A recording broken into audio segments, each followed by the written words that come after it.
Go to the cloud. And then I need to share my screen.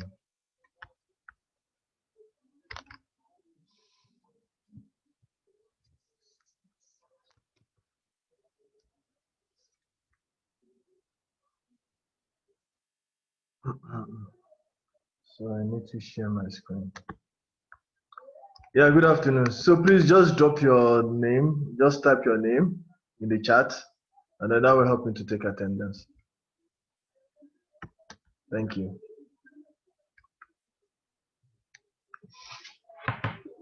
Okay. Did anybody try this problem? Or rather, did everybody try this problem?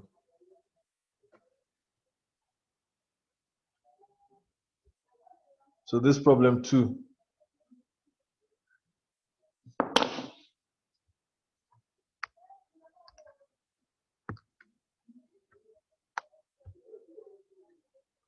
So first I asked, did you get the problem? So I sent it to your email. So I'm hoping everybody got the problem.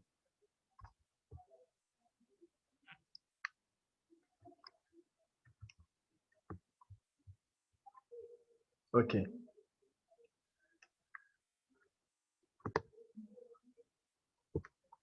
So can someone tell us what the stationary points are? First, how many stationary points did you get?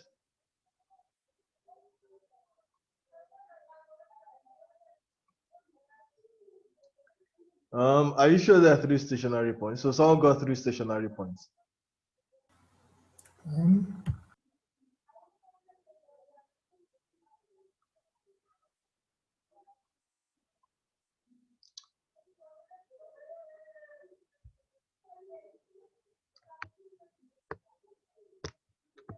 It's definitely not 1. It's more than 1. Okay. So, like the text says, this is an application of eigenvalues. Okay. Apart from quantum mechanics, you can use eigenvalues to study the behavior of certain functions. Okay. And so somebody called 1 maximum and 2 saddle points.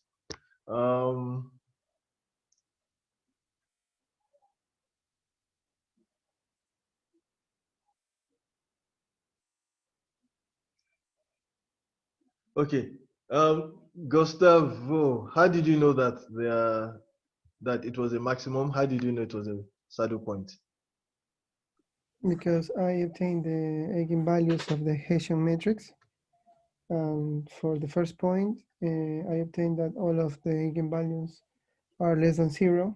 So this is a general problem in physics. You will have to find maxima, minima, and then you have to know whether instead of a maximum or minimum, you have a saddle point. Okay.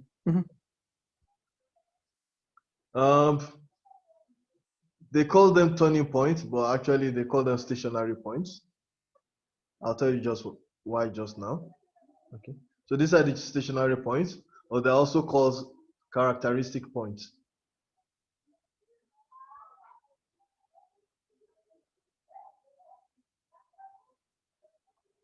Okay. On the surface. So the way to find the stationary point is similar to what you did for 1 dimension. Okay. If I show you a function like this in 1 dimension, okay. So this is f of x in 1 dimension, and I say you should find the stationary point or the turning point or characteristic point. What will you do? So we can easily see that the stationary point will be here, okay? And is a minimum. Let's call it x naught. Okay. And is a minimum. Okay. So how would I, if I know f of x, how do I find the point x naught? Taking the What's derivative. special about, what special characteristics does x naught give to the problem?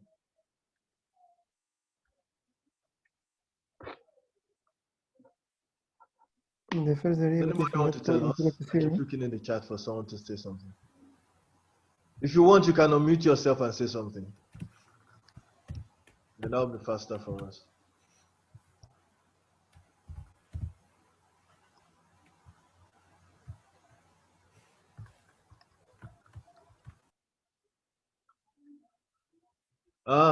Second partial derivative is 0. No, not the second partial derivative. Okay. Hello. Yeah, the first derivative is 0. Okay. So you can look at it, you can see that on the left here, the derivative is negative. Okay. On the right here, the derivative is positive.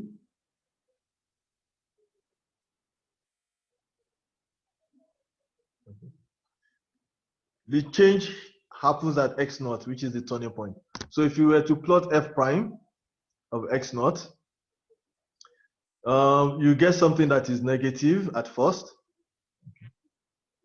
Let's say this is x naught. You get something that is negative at first. So I just drew this to, we don't know the shape, but it's negative, it's below. Okay. And then later it's something that's positive. So negative. So this is the derivative. The derivative of f of x. Okay. So if it's positive, negative on the left of x naught and positive on the right, then we know that, okay, assume that the derivative is continuous. Okay, you need to assume that. Then if it's continuous, then there must be a point here where it passes through 0. The same thing you can say about the maximum, if it were a maximum. If it were a maximum also, you can say a similar thing. If it were a maximum, let's say g of x. If it were a maximum, at x naught, then you can draw the derivative also, g prime at x. So on this side, you see that it's positive. The slope is positive on the left, it's negative on the right. So it's positive, so to do something like this, and it's negative on the right. So we assume this derivative is continuous, so that's very important. Okay. Then in that case, it has to go through 0 somewhere to join its partner here. So here, x naught, the derivative is 0. So whether you have a maximum or minimum, the derivative is 0. So you have f prime at x naught equals 0. Here you have g prime at x naught equals 0. So the function we are given also, all the partial derivatives with respect to x, with respect to y, with respect to z have to be 0, and that gives us the turning point. Okay. So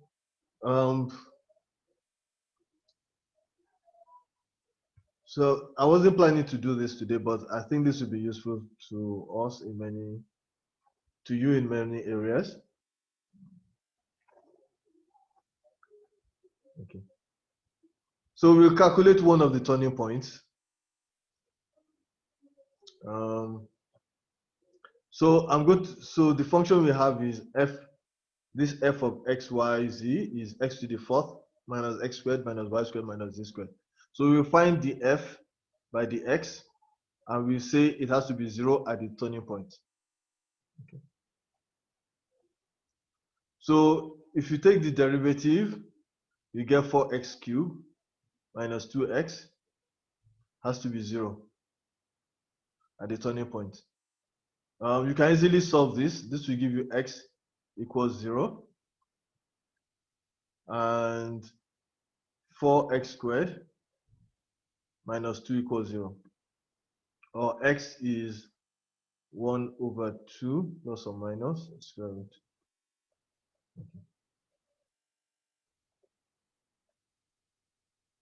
Okay, so there are 3 values of x that you can use. So there's 0 and there's, so x is 0 plus or minus 1 over root 2.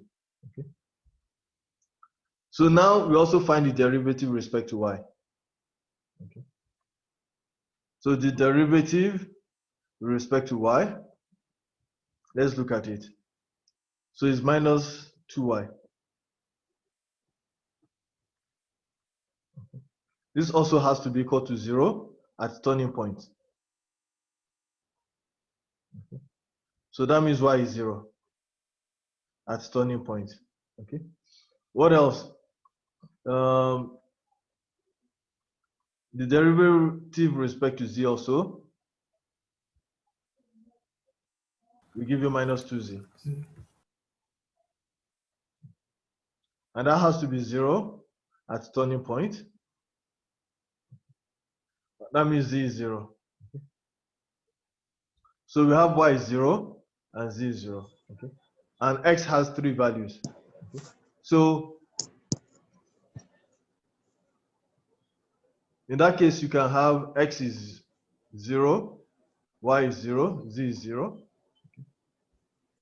You can have x is 1 over root 2, y is 0, z is 0. And you can have x is 1 minus 1 over root 2, y is 0, z is 0. Okay.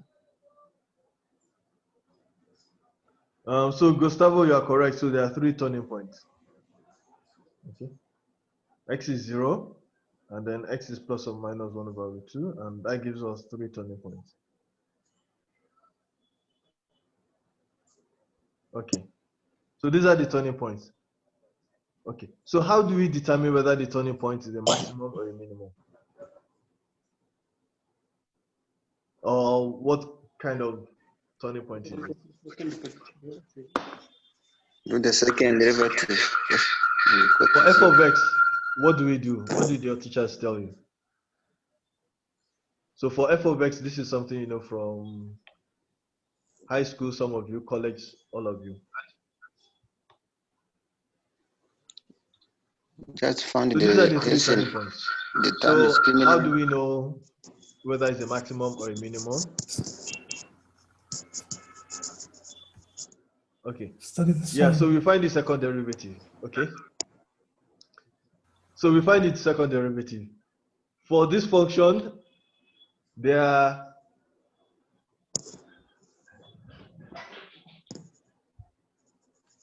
There are 9 derivatives, okay, but there are 6 independent ones. Okay. So for this function, you can have the 2f by the x squared. Okay. You can have the 2f by the x dy. You can have the 2f by the x dz. Okay. You can also have the 2f by the z, y squared. You can have the 2f by the y dx. And you can have the 2f by the z squared. So which of all these derivatives should we use? Actually, if I complete it, you can have the 2f by the y dx, or you can have the 2f by the z dx, and the 2f by the y, by the z dy. Okay. If the derivative is continuous, okay. If the derivative is continuous, then these ones on the lower part will be the same as this one on the upper part. Okay. If the derivative is continuous, they'll be the same. Okay. So, Jean-Paul, which of these derivatives do we use? For one dimension is easy. So let's look at g of x. Is easy. So for one dimension, what our teachers told us that if at the turning point, g of x naught is 0, and then they told us that if g prime of x naught is 0, okay, and then they told us that if g prime prime of x naught, if it's positive, then you have a minimum. If it's negative, you have a maximum. Okay. Actually, if you listen well to them, they told us if it's 0, you have an inflection point. But this is not true. Okay. If it's 0, this test actually fails.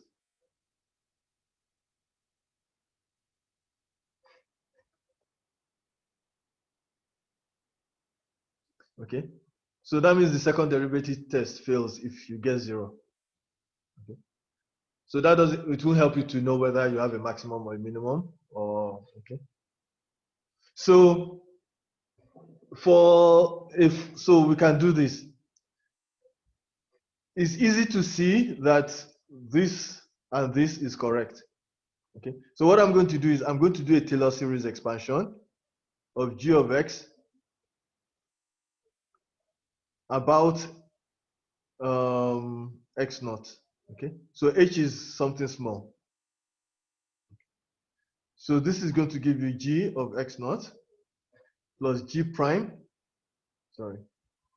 plus h times g prime of x naught plus h squared over 2 factorial g prime prime of x naught. Okay. And you can keep adding terms like this. Okay. If you have a turning point, then we already know that this is 0 at turning point. Okay. So you only have this g of x naught plus h squared over 2 factorial g prime prime at x naught over other terms. Okay. So you can look at this. So this, you are here, this is x, this is x naught. Okay.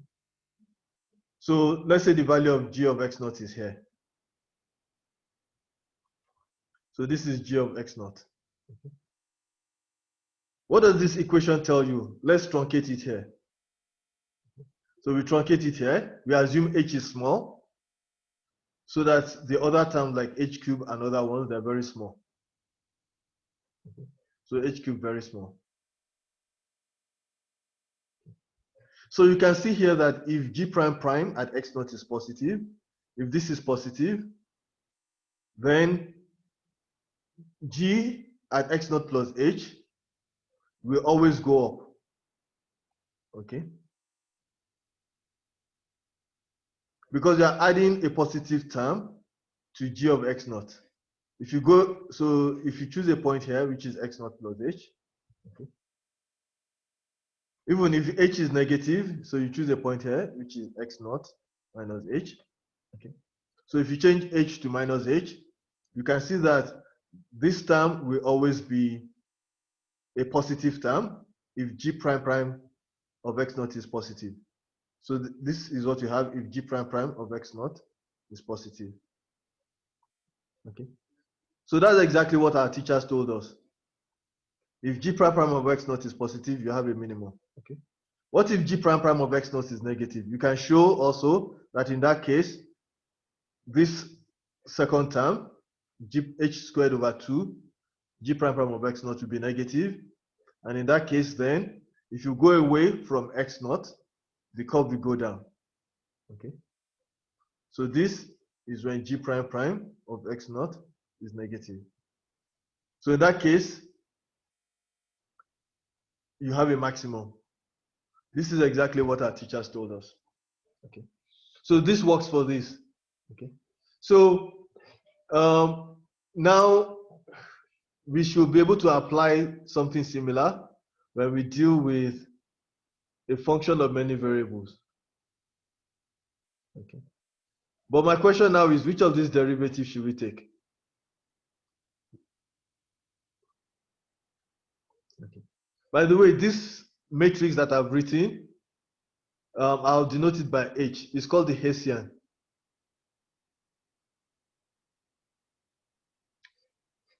Okay.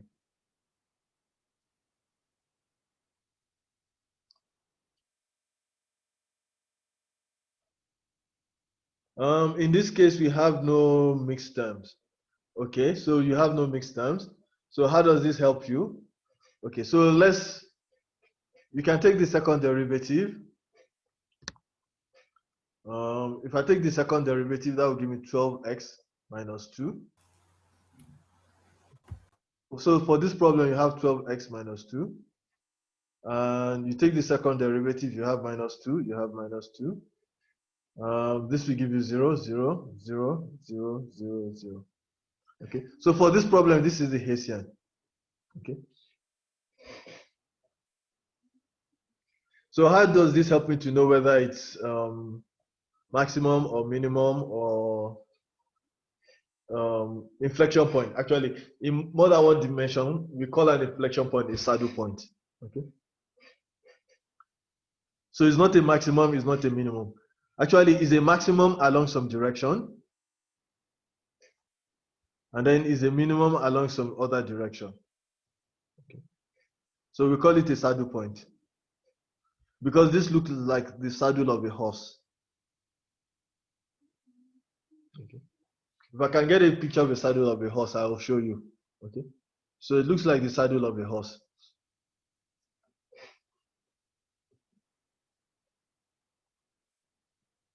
So how will this help us to know whether we have a maximum or a minimum or what we have?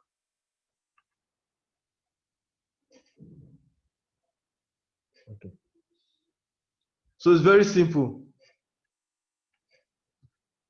So I'll tell you now. Yeah, exactly. So we find the eigenvalues. Okay. So if all the eigenvalues are positive at a particular point, that means we have a minimum. Okay. If all the eigenvalues are negative, that means you have a maximum. If they are mixed, that means you have a saddle point. That means mixed means some are positive, some are negative. Okay. If it's 0, then the test fails. Okay. So look at this one here on the left. This one, g of x naught plus h is g of x naught plus this. Okay, the second term. So you can see clearly that if g prime prime is 0, then you have to look at the next term, which is h cube f g prime prime prime at x naught over 3 factorial. You have to look at this next term to be able to say whether you have a maximum or minimum. Okay, because if g prime prime is 0, then if you go h step forward or h step backward, this term will not help you because g prime prime is 0. In that case, the test fails. So this second derivative test fails if the second derivative is 0. Okay, so let's take one of the points, the origin. Okay, and let's find h at the origin.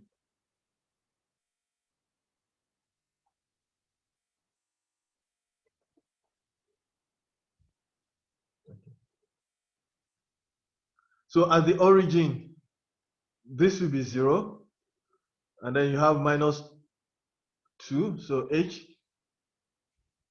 at the origin is this -2, -2, -2, and this is 0. Okay. What's the what are the eigenvalues of this Hessian?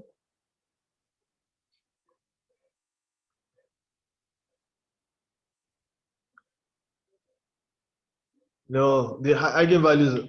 Oh, so someone said I don't understand why you set the h term to be equal. No. I'm not setting the h term to be equal to 0. Okay. So let's look at this. This g prime prime of x naught can have one of 3 values. It can be positive, it can be negative, and it can be 0. If this g prime prime of x naught, if it's positive, then you have a minimum. If it's negative, you have a maximum. If it's 0, then the test fails. The test does not work. This second derivative test does not work if it's 0. Okay. So that's what I mean, Mubarak. So I'm not saying it's 0, but we look at all the cases possible. Okay. So yes, so the eigenvalues are -2, -2, -2. They are all negative. So that means you have what? A maximum, right? Just like in this case, if is out. Just like in this case, if the second derivative is negative, you have a maximum. In this case also, yeah, you're welcome. In this case also, they're all negative, then you have a maximum. Let's choose another point, 1 over root 2.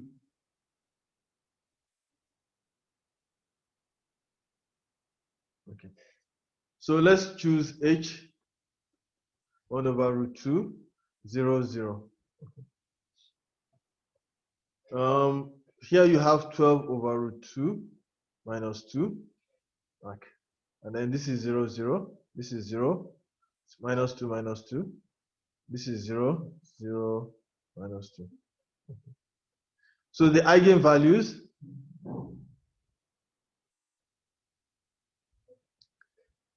you can just, sorry, this is 0. Is 12 over root 2. I can write it as 12 root 2 over 2. Okay. Minus 2, minus 2. This is 6 root 2. This is positive. Okay. This is negative. And this is negative. Okay. So you see the eigenvalues are mixed. Some are positive, some are negative. Okay. So that means you have a saddle point.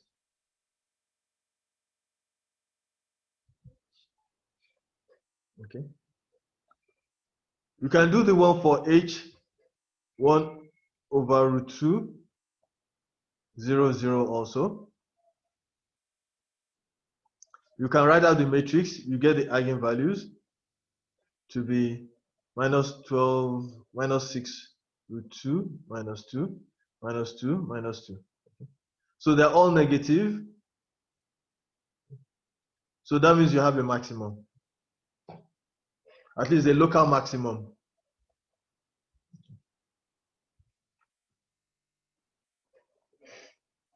Is this clear to everybody?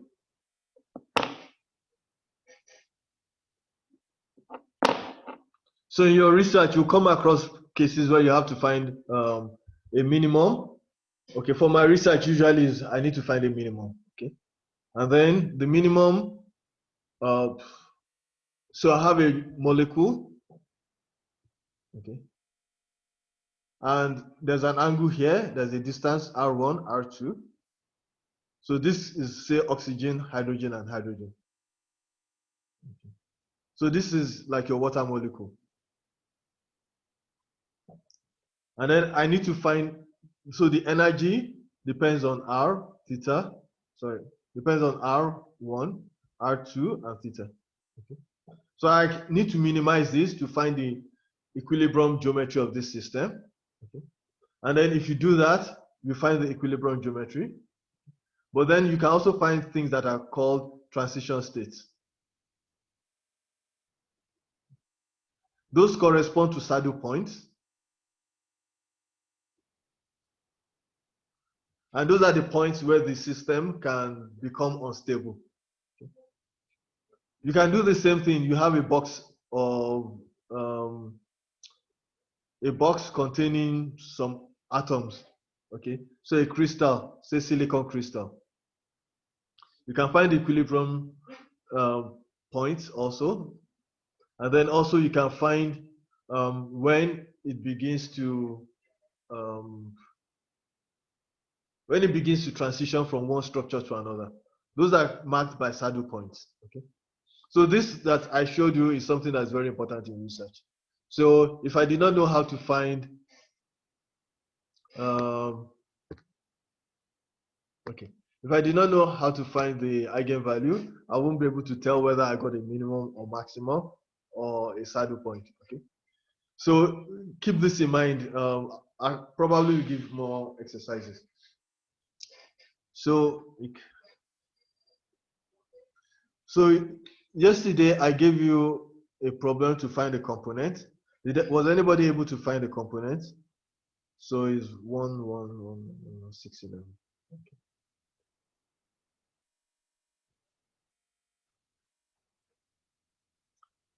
How do I do this?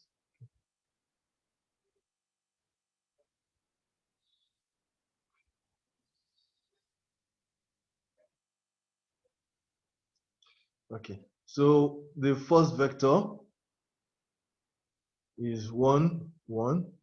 The second one, so they are not normalized, but there's no problem. And I said U is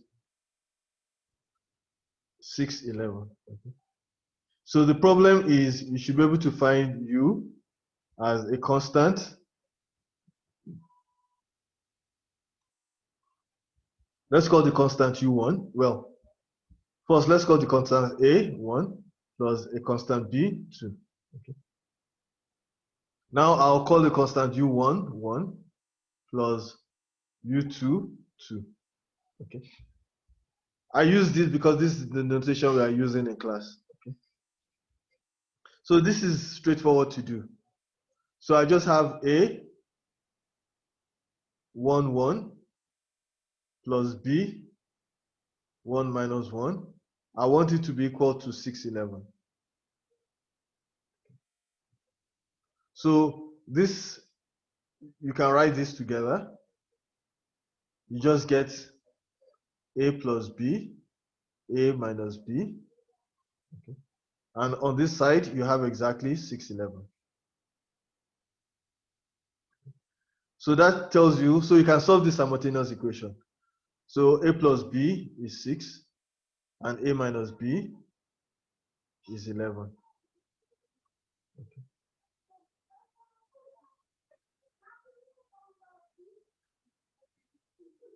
If you like, you can write this as 1, 1, 1 minus 1, AB, equals 6, 11. Then you see that you can write AB as 1, 1, 1 minus 1 inverse times 6, 11. Okay. So you can do this. So from this simultaneous equation, let's call this equation 1, equation 2. You can easily get that A is half of 6 plus 7, 6 plus 11, and B is half of 6 minus 11. Okay. So this is your solution. So U1 in this case is 8.5, and U2 in this case is minus 2.5. Okay.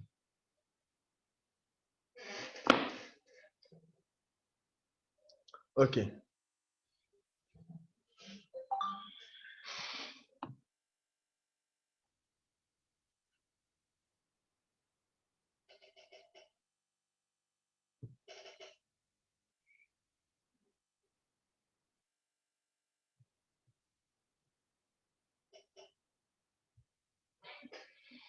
Okay.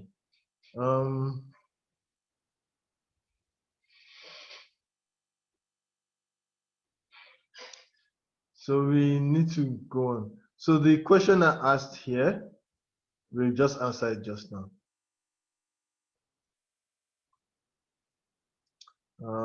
Where's the question? Yeah. So this question, if you know the matrix representation, which is Aij or Aji of A, of operator A, and we know the matrix representation of vector A, what is the matrix representation of operator A acting on vector A?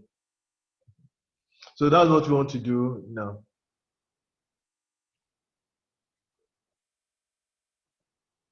Okay.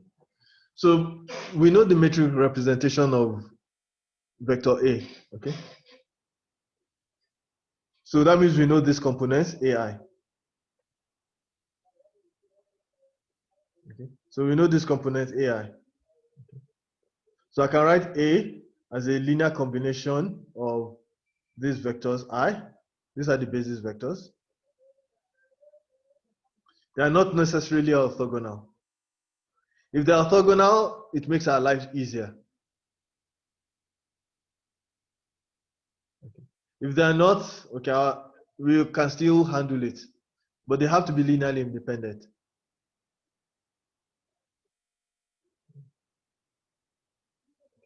These are the components or the matrix representation of the vector A. in this basis. If you change the basis, the components will change also. Okay. So what we need to know is when operator A acts on vector little a, what's the representation of this new vector, which I call B here. Okay. So I call this A acting on little a, I call it B. So we need to know the representation. Okay. So from the first line, I just let A act through. Then when A acts, if you like here, it's going to be some A acting on AI, I. Okay. But this AI is a constant, so I can bring it to the left. Okay. So remember, A alpha is alpha A, and we already said what this multiplying an operator by scalar means. Okay. So whether you multiply from the left or from the right is the same thing. So I can take this AI to the left of operator A. That's what I've done in this line. Okay. Now, when A acts on I, it's going to give me a vector, which I can write as a linear combination of these vectors J. Okay. And then the coefficient, remember the coefficient, I put a J here because I have J here.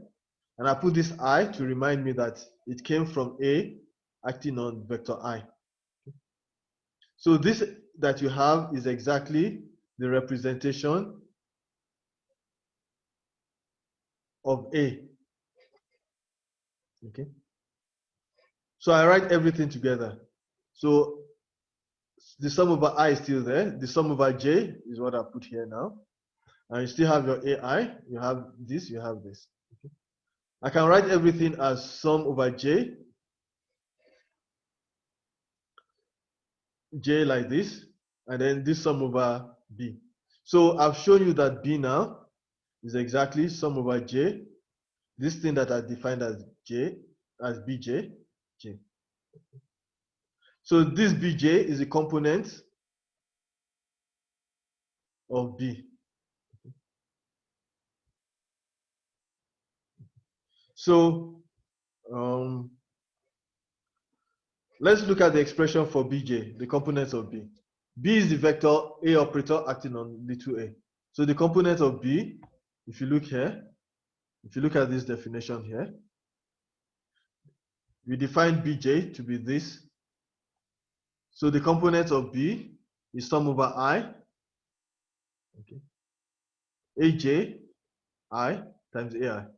So this is the representation of A hat equals B. So this is the representation. Okay. This is exactly like matrix multiplication. Okay. If I'm doing a matrix multiplication, it's BJ. Okay. If you remember, I told you the top is the row index, so I can write BJ here. Sum over I, AJ, I, AI. Okay. This is matrix multiplication of a matrix by a column matrix. So this is a matrix by a column matrix. So if B is operator A acting on vector A, then the component of B is just what you get by matrix representation of A multiplying column vector A. Okay, so I've written it here. So B is this and A is this. Okay, and you have exactly this. Okay. So this vector B is operator A acting on vector A. The matrix representation is B also, is matrix A acting on vector A. Okay. So this is matrix A. Sorry, this is matrix A. We used to call this a vector. Okay, so I call this a column matrix. So what happens to vectors? You can just, for the most part, replace almost possible to replace operators by matrices. Okay, so that reminds you of what happened a long time ago. So a long time ago, Heisenberg came up with matrix mechanics. Okay, everybody was trying to solve to do quantum mechanics, so he came up with matrix mechanics. Okay, everything is still quantum mechanics. Schrödinger came up instead with an equation.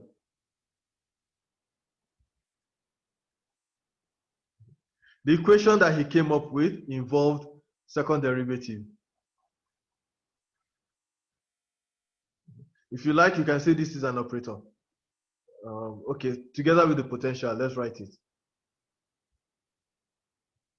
Okay. If you like, you can say this is an operator. Okay. So in essence, Schrödinger came up with operators. Okay. Heisenberg came up with matrix.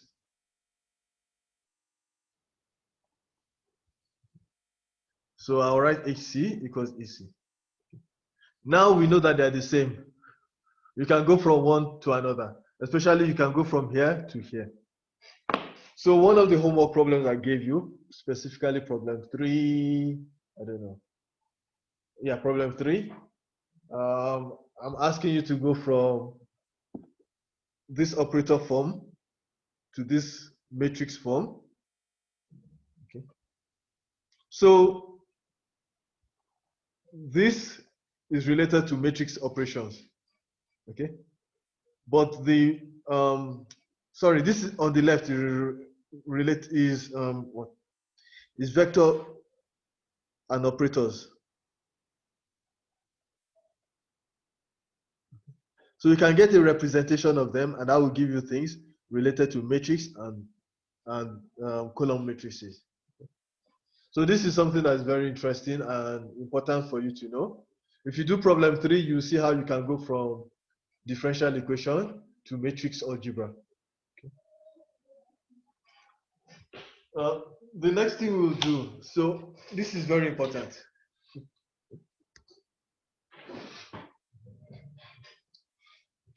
We change bases in n-dimensional space. Okay, we'll do it for vectors and for operators. Before we do all these manipulations, let's do the physics and see what the physics is telling us. This is what I've done here, but let's try to do it on our own.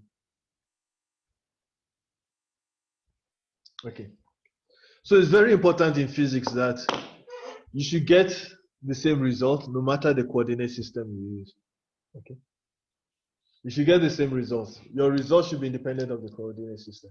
It's like building a house. When you people build a house, they use things called scaffold to hold things together. So you can look online to see what a scaffold is. FFOLD. Okay. So when you remove the scaffold, the house remains. And if you have the same house, no matter the scaffold that you use in building it. So in the same way, when we do our physics, your physics should be independent of the coordinate system. Okay. So let's take a particular case. I know every time we do things, we use a coordinate system like this. Okay. But there's nobody that told us we need to use the coordinate system like this. I could have, you see, I can rotate myself like this. I can use this coordinate system. Okay. This is X, this is Y. I could have used this X prime and Y prime. Let's see what I mean. Okay. So you could have done anything like this. So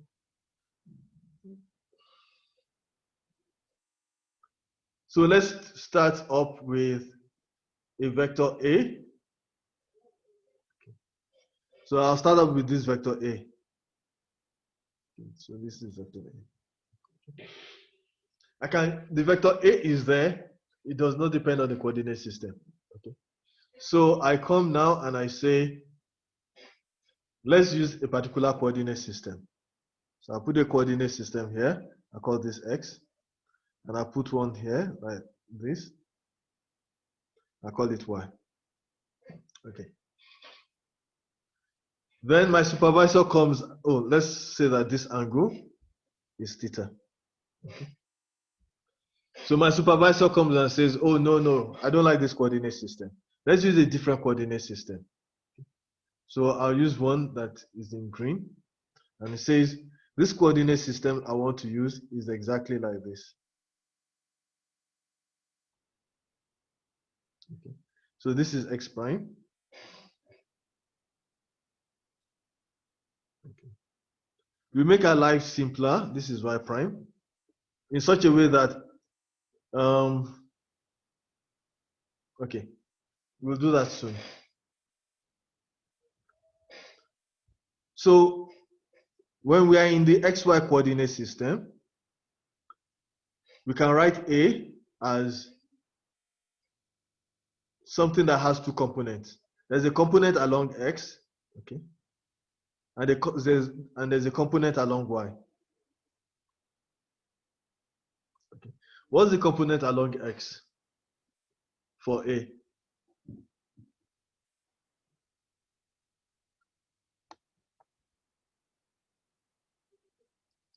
What's the component along x for A?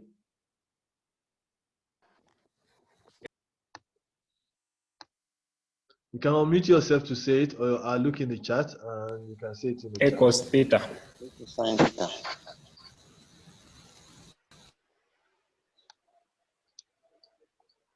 Yeah. So thank you, Angie Joe. So it's A cosine theta along x. What about along y? A is sine theta.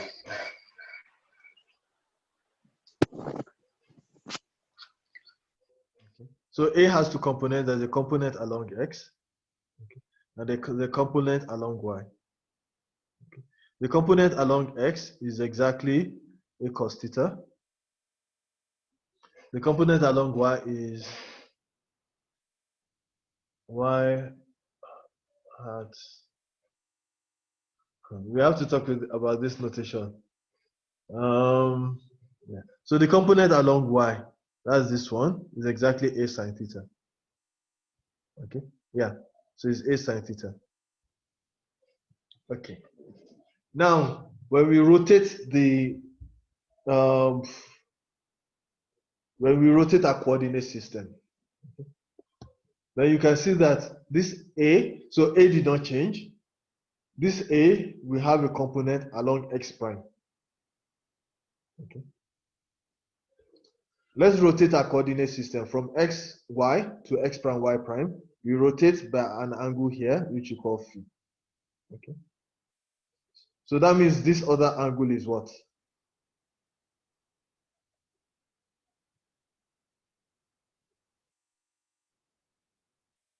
No, we don't rotate A.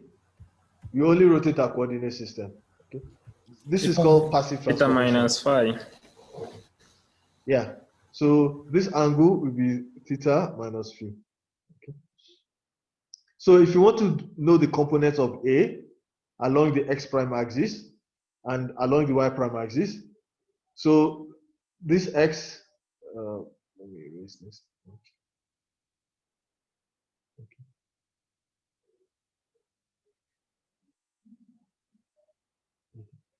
So along x prime axis also we can resolve A. So we'll have a component along x prime. And we have a component along y prime. Okay. The component along x prime is exactly A cosine of theta minus phi. Okay. And is along x prime. Okay. And the component along y prime is A sine theta minus phi. Okay.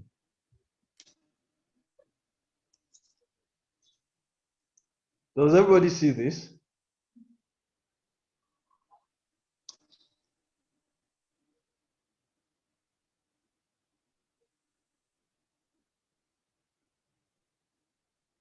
Okay. Okay, so we agree with this. So this is very straightforward to do. Okay. Now the thing we want to see now is this. This vector x prime or x hat prime is a unit vector. Is a unit vector. It has two components also. So this x prime is a unit vector. It has two components also. It has a component along x and it has a component along y. Okay.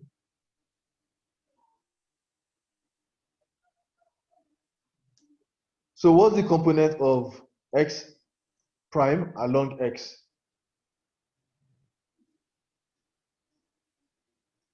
What's the component of x prime along x?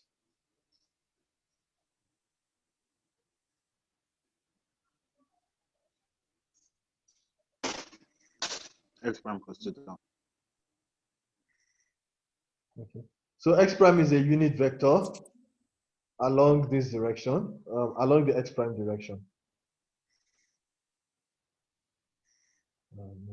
Yeah, so it's a unit vector along the x prime direction. Okay. So the component along the x direction will be x times the magnitude, which is 1 cosine phi, and the along the y direction is this 1 sine phi. Okay. So I just write it as x hat cos phi plus y hat sine phi. Okay. That's your x hat prime. Okay. So x hat prime is a vector along this direction. Okay. It's along the x prime direction. And if you have two components, there will be a component along the x direction and a component along the y direction. Okay. This angle is phi. Okay.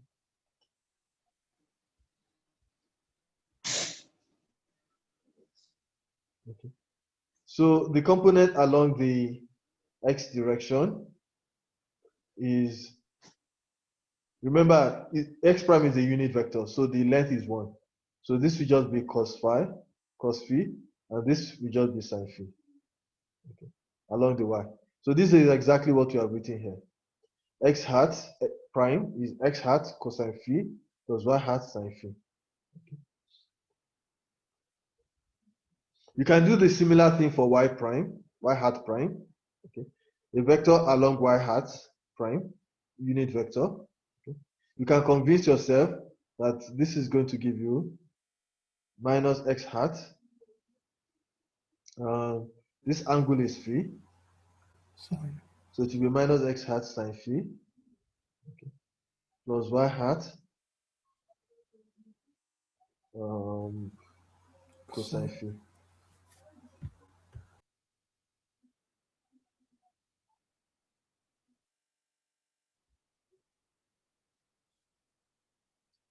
Okay.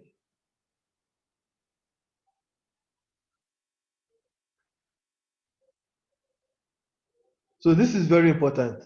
So I can say that x hat prime is some rotation matrix rotating x, and y hat prime is the same rotation matrix rotating y, rotating this vector y. Okay. And my rotation matrix has a representation R. So R is the representation that has components cos phi, sine phi. So this is a mistake. This should be phi.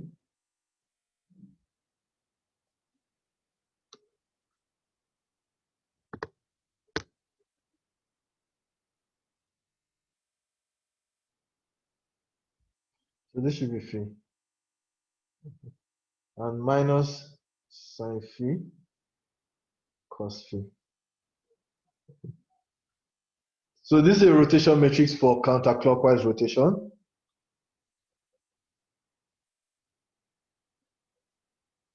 About the z-axis. Okay.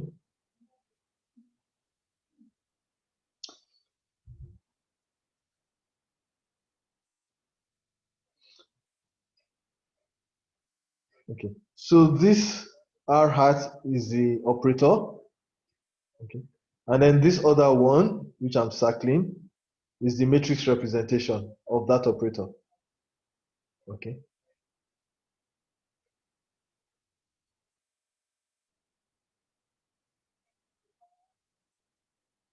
Oh, okay. Yeah, no problem. Yeah, no problem.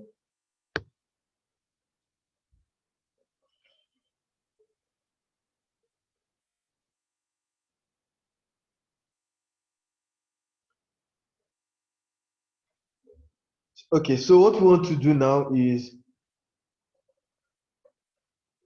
okay, if you know A,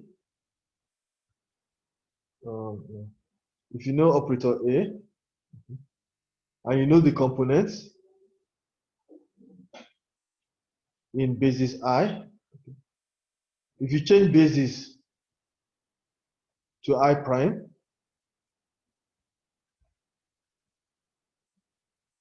okay, sorry. Let me rewrite all this. Okay.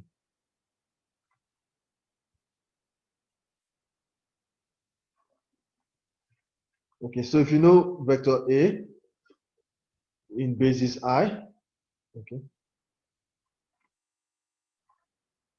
Now what I want to say, you know vector A, and you know the components AI in basis I. Okay.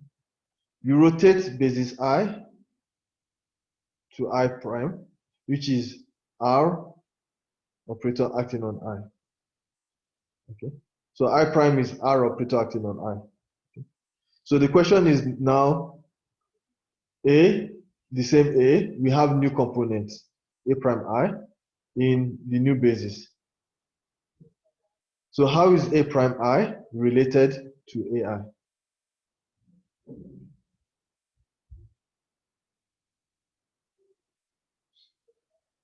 Okay.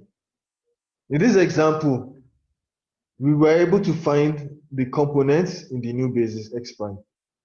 Okay. So we're able to find the components in the new basis X prime. Okay. So we are going to see so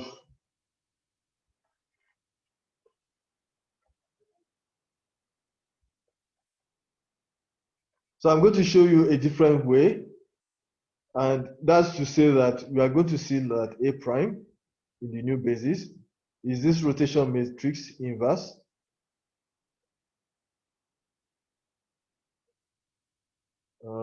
No, let's do this. Then it's not clumsy. Let's just do A prime. Okay. So this new component will be R inverse, the matrix, and A. So we are going to see this later. That A prime is just R inverse A. Okay. So if you know the components, so this component is A1, A2, and on like that. Okay. This component is A prime 1, A prime 2, and on like that.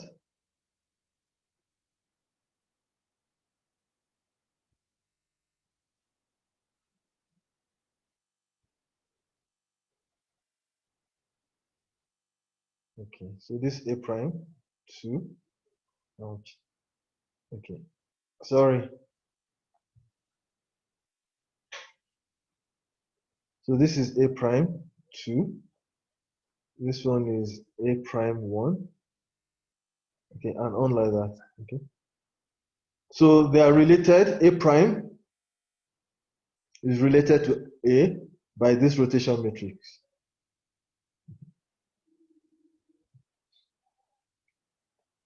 So let's look at the example we did before. So example we did before, A is A cos theta, A sin theta.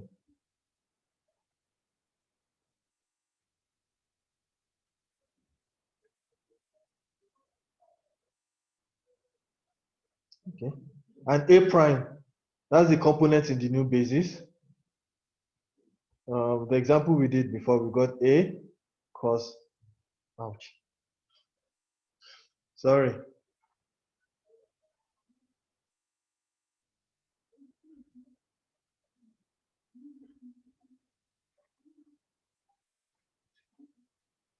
Okay.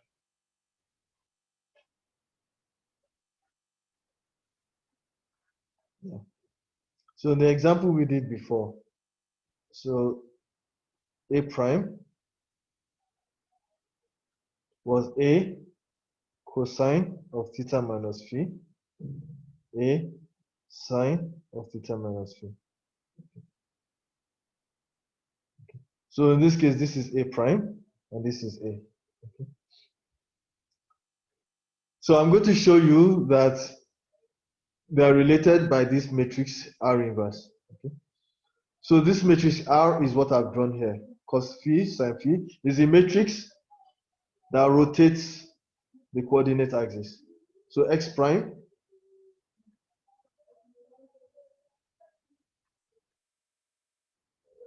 is R operator acting on X. Okay. And Y prime hat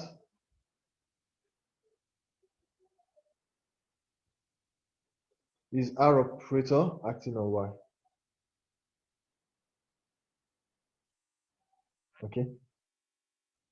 So the matrix representation of R hat, okay, the matrix representation is cos theta, cos phi, sin phi, minus sin phi, cos phi.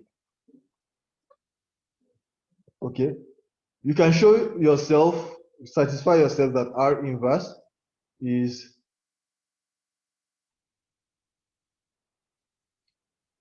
cos phi, sin phi. Actually, in this case, R inverse is just is R transpose. That's why it's easy for me to be able to do it. Okay. So R is an example of a unitary matrix. Okay. You remember for unitary matrix, U dagger is U inverse. This is a unitary operator, U dagger equals U inverse. Okay.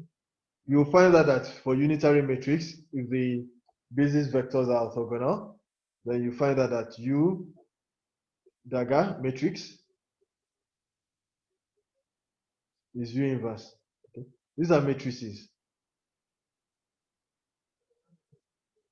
So in this case, because cos phi and sin phi are all real, you find that R transpose is R inverse. Okay. So R is a unitary matrix. So that is why it's easy for me to do the to find the inverse. Okay. You can satisfy yourself that this is correct. Just calculate R inverse, and R inverse R. Okay. Both cases are going to get identity. Okay. So let's do this matrix multiplication. So I have cos phi.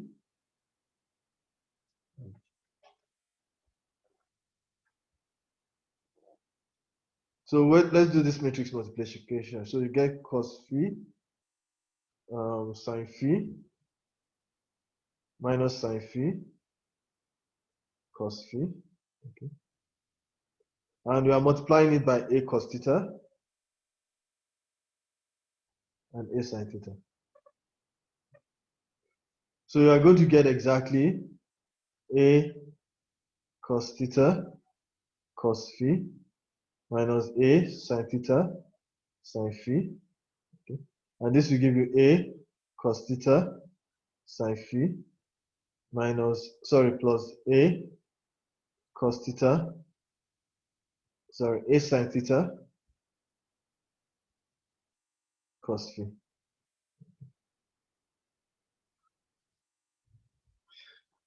Okay, if our math teachers are correct, then this will give you A cos.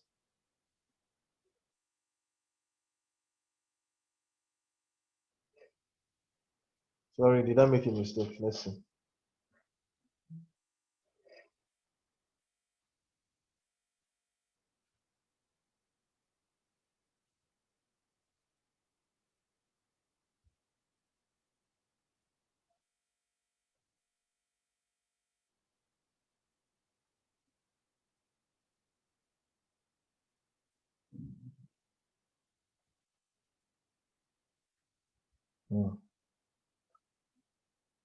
Sorry, I think I made a mistake somewhere. Let me think.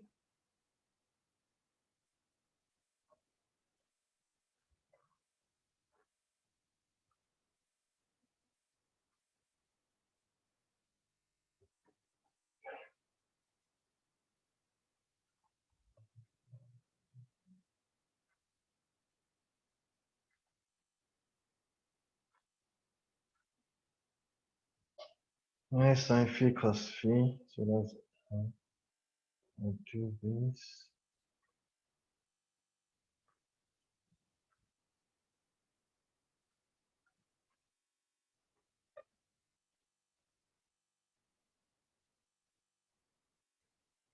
Hmm.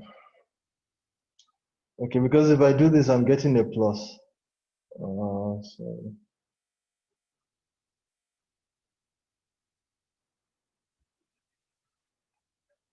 yeah, I think my sign is wrong somewhere.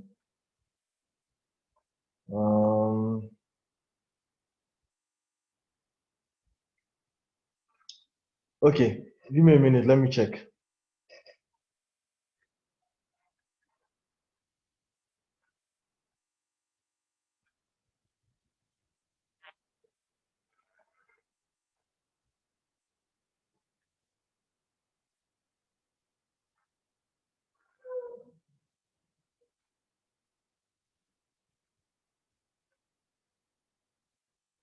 This is cos phi. This is sine phi.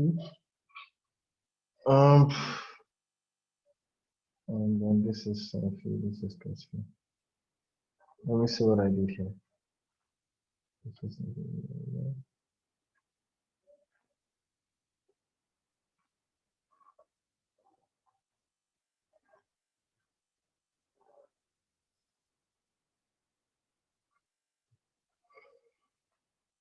so I got x and then wait for.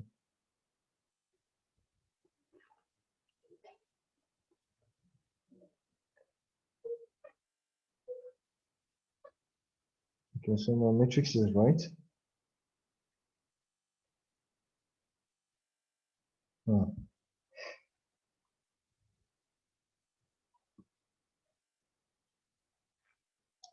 Yeah, if I do everything right, you're supposed to get the same thing. Okay. Yeah.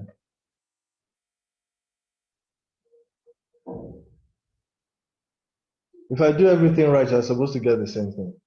So that A prime is R inverse A. R inverse, which is what I'm writing. Yeah.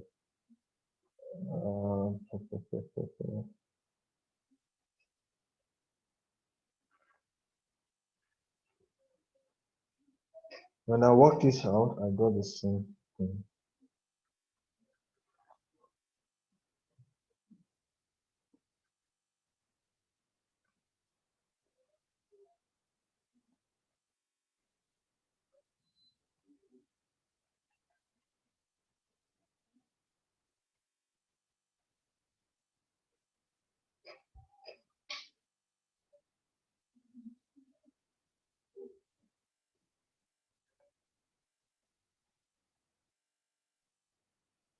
Okay, I'll look at this again and then figure it out and be able to tell you, because you should get the same thing if you use this representation. So x is x times this and x prime.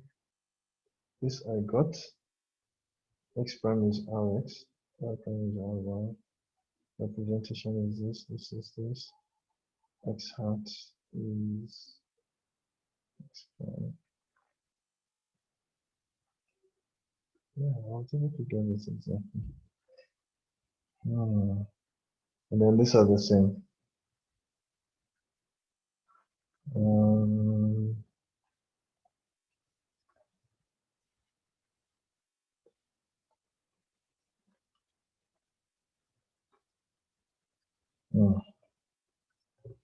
Okay, let me think about it and figure it out and be able to tell you. Maybe I should do this.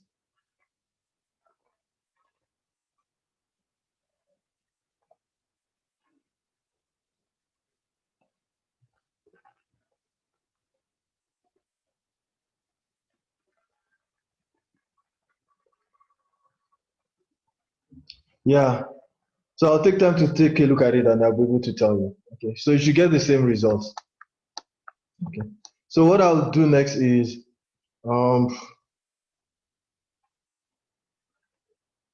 what I was trying to show you, we can formalize it in this way. Okay. So we just formalize it now. And then when we meet on Monday, after your quiz, I'll correct whatever is wrong there. Okay. So you start out with this basis on the left k. So that's like your x hat, y hat. And you go to this basis k prime. Okay. In the basis on the left, A is written as a linear combination of basis I. On the right is the same A, is written as a linear combination of basis I prime, but the coefficients, the components are different. Okay. So the question is, how are AI and A prime I related? Okay. So we assume K prime is related to K by linear operator R hat. So we do this. So similar to what I did, you rotate K and you get K prime. Okay. So from here, I can multiply from the right with R inverse, and then you get that K is R inverse K prime.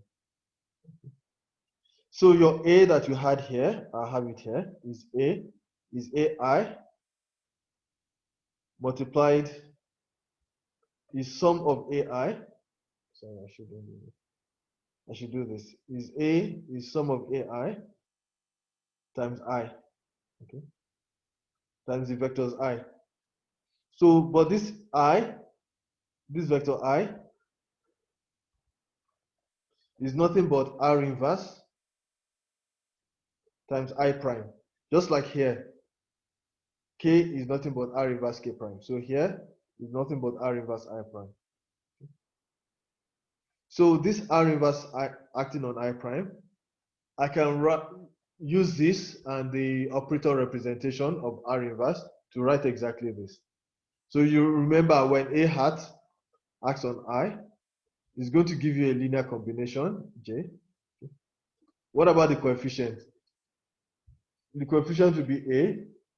I put J here because I'm summing over J, and I put I below to remind me that it came from this I. Okay. So exactly what I've done here. Okay, it's exactly what I've done here. So it's R inverse. There's a J here and a J prime here to remind, because I'm summing over J, and I put this little I here, okay, below to remind me that it came from this I prime. Okay. So that's the inverse. So I replace this with this sum. Okay. So now I have two sums, sum over I, sum over J. Okay. The AI are still right. Now I have R inverse Ji. Okay.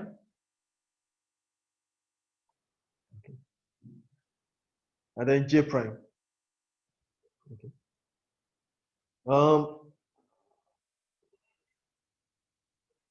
So I do one more step. I write the sum over J first, and then the sum over I write it, and then I have J prime. Okay. But if I had expanded this with respect to A prime J, I will have this. A is A prime J, J prime, sum over J. So if you compare this with this,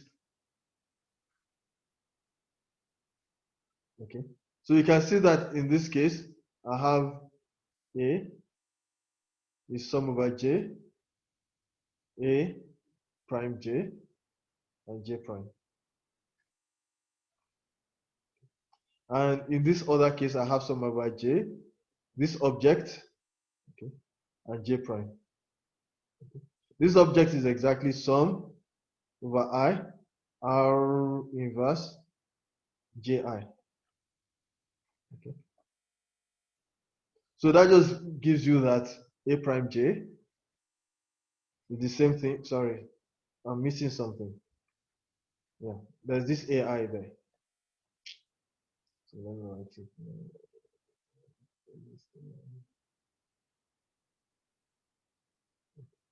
So it just tells you that A prime J is the same as sum over I, R inverse, J I, AI.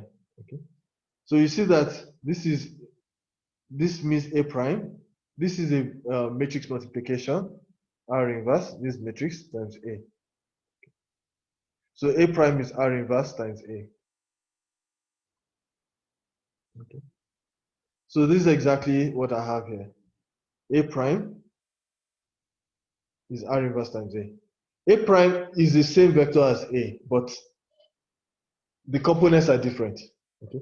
So this A prime refers to components of A.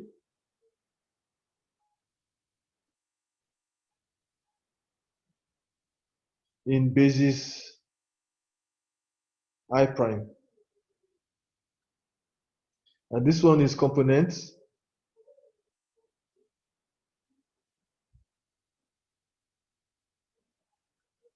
of A in basis I. Okay. And the two bases are related by R.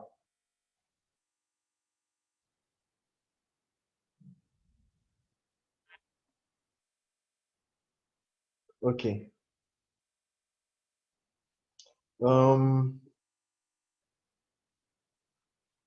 So I give you an exercise to do here. If Rji is the matrix representation of R hat, then you should show that the matrix representation of R inverse satisfies exactly this. So you can so the matrix representation of R inverse, if you multiply it by the matrix representation of R, you get the identity. And if you take the matrix representation of R and multiply it by the matrix representation of R inverse, you get the identity.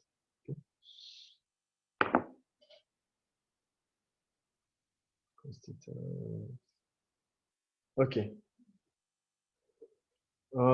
This was the one I was trying to show you. I'll show you the next time.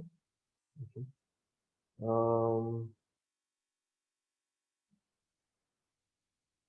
Yeah, so I take the inverse and have this. I'll show you the next time. I don't know why. Yeah, x is negative, y is positive, and y is cosine. Yeah, I'll look at it again. Sorry. Okay.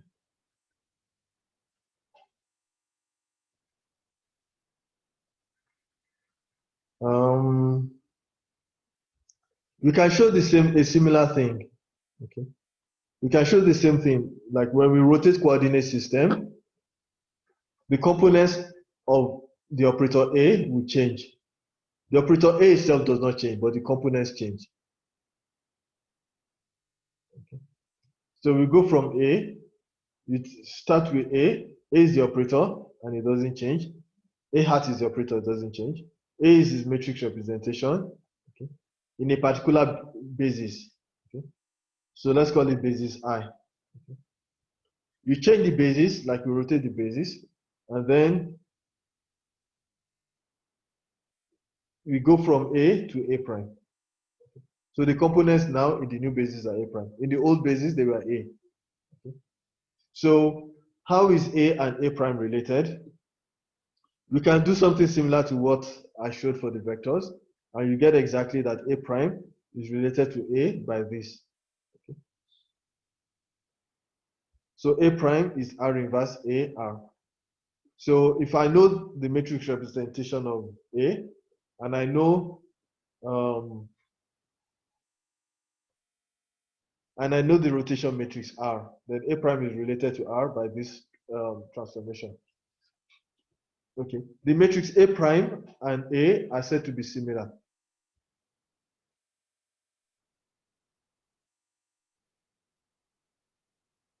Okay. In the sense that they are related by similarity transformation. Okay. So if you do something like this, then A and A prime are similar. Oops, sorry. Yeah, then A prime and A are similar, and this is called a similarity transformation.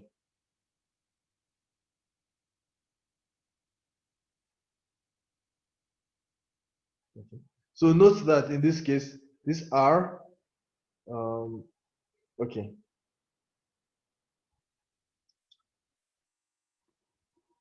So I'll give you a few exercises. If you know the matrix representation of A, so that is A, and you know the matrix representation of B hat, operator B hat, which is B, what's the matrix representation of A hat, B hat? You can show that is the matrix AB. Okay. So this other exercise also try to do it.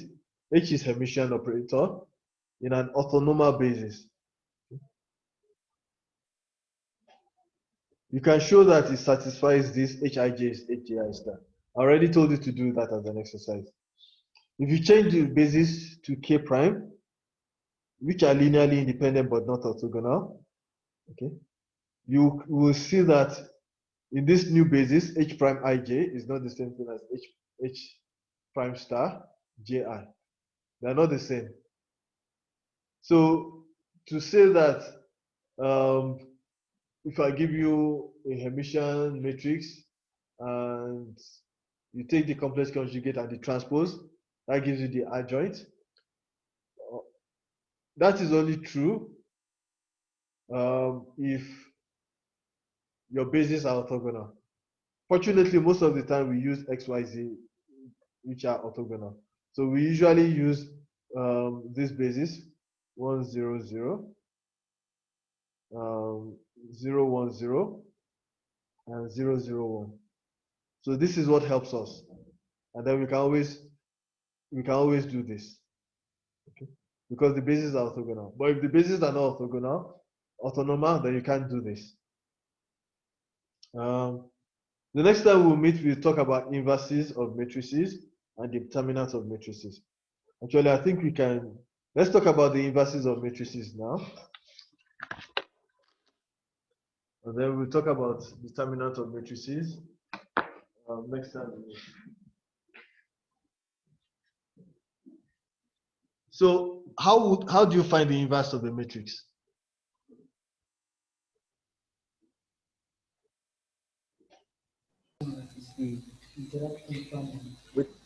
It's 1 over determinant times adjoint.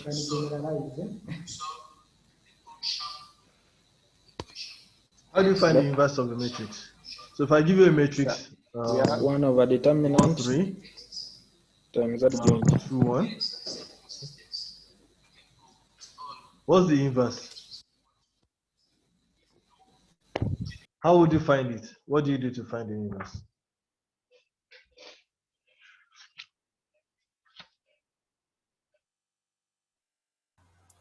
Is we swap the off diagonal and How do I find the inverse? We 1 over determinant times adjoint. Yes. We can use the Gauss-Jordan method by making it upper triangular or lower triangular. That is diagonalizing the matrix. Okay. I'll show you one way to do it, which is straightforward. we swap the off diagonal on mine. So you need to find what is called the determinant of A.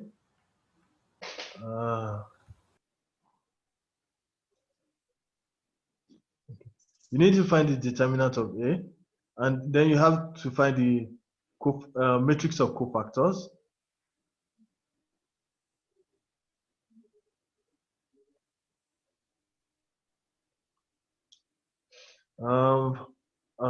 And you take the transpose. Okay. What's the matrix? Okay, so determinant of A, we'll see how to find the determinant of A in another way different from the way that we usually know. The way we usually know is you multiply diagonal elements and off diagonal elements like this. So for 2 by 2 matrix is exactly this. For 2 by 2 matrix, in this case, the determinant of A is 1 times 1 minus 2 times 3. In this case, is minus 5. Then to find the matrix of cofactors, okay, You take 1, 3, 2, 1. Okay. To find the matrix of cofactor for the first element, you cross out the row and the column in which it appears, and then you take the determinant of what is left.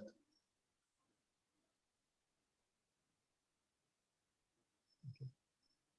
In this case, what is left is just 1. Okay. And you attach a sign to it. The sign you attach to it is -1 to the I plus j. This is the sign you attach to, okay, this matrix of cofactors, let's call it M. Okay. This is the sign you attach to Mij. So in the first case, for this one, I is 1, j is 1. Okay. You cross out the row and the column in which it appears. So I cross out this row and the column. What is left? I take the determinant. Determinant of 1 is 1. Okay. So then the first column of my M matrix is 1. Okay. That's this one. I multiply it by 1 minus 1 to power 1 plus 1. Then let's do 1, 3, 2, 1. Okay. Let's do for this one. So I cross out the row and the column in which it appears. I take the determinant of what is left, which is 3. Okay. So I'll put 3 here. And then I put minus 1 to power I is 1 plus 2. Okay. So I have this, yeah. So this is element M21.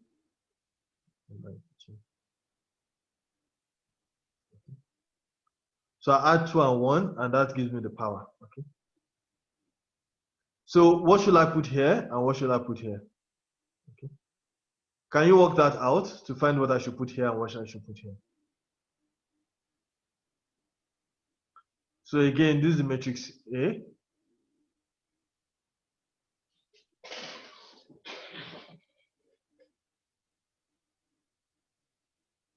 Okay.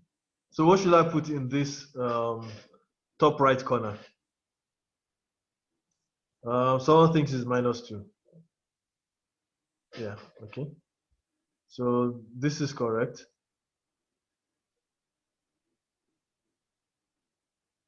So here I put I put 2 and then -1 to the 1 plus 2. Okay. What about here? Okay, to get this 2, basically I need it here, so I cross out the row and the column in which it appears, and that is 2. Okay. And then the sign is -1 plus 2. Okay. What about the last one?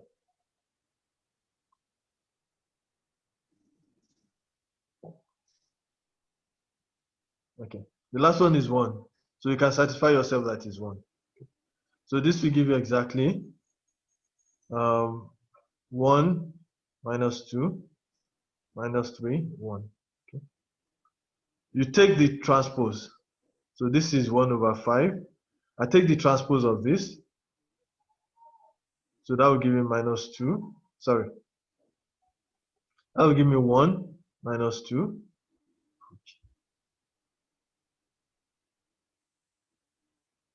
And that will give me -3, 1. Okay. So let's see if you are correct. So this is our A inverse.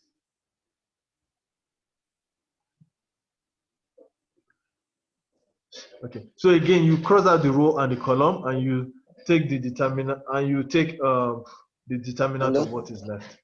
So let's do it. So we can find A inverse. A is 1, 3, 2, 1. That means it's A negative. inverse is 1 over 5. 1 minus 3 minus 2, 1. You multiply them together, they're 1 over 5. This is 1.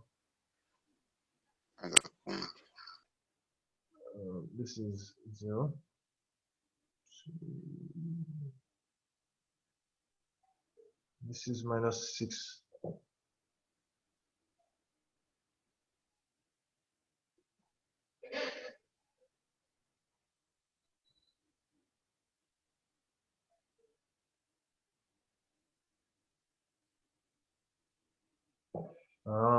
I hope I didn't make a mistake.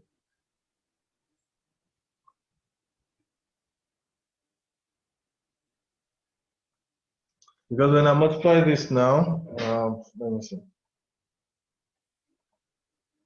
So this is giving me minus 5.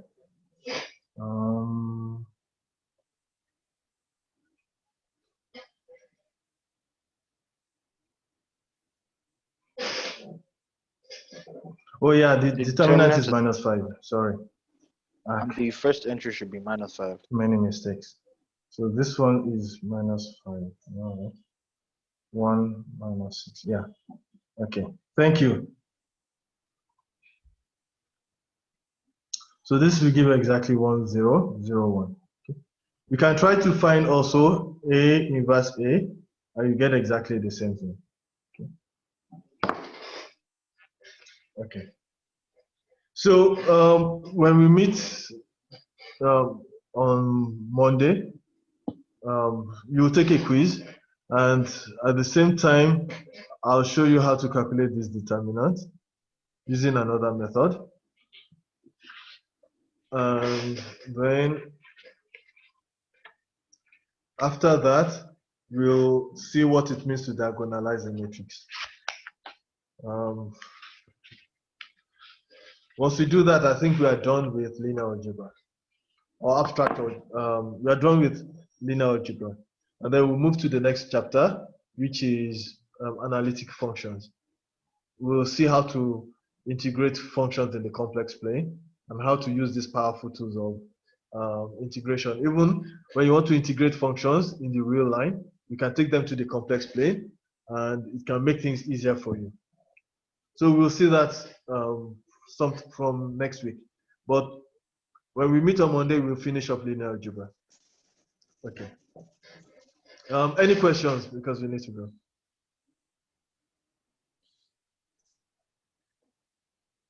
Okay, I have to look at this again. Okay. So all the best. So if you didn't put your name, just type your name, and then I know that you are here. And use this for attendance.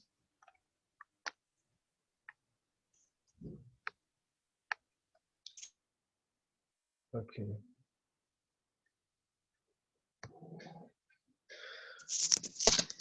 Okay. If you have any questions, just send me an email. Yeah. So if you have any questions, just send me an email. Then I'll be able to look at your questions. I'll send you the recording.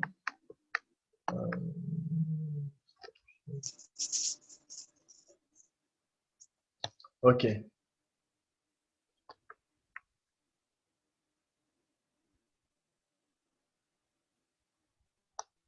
Okay. So have a good weekend, everybody.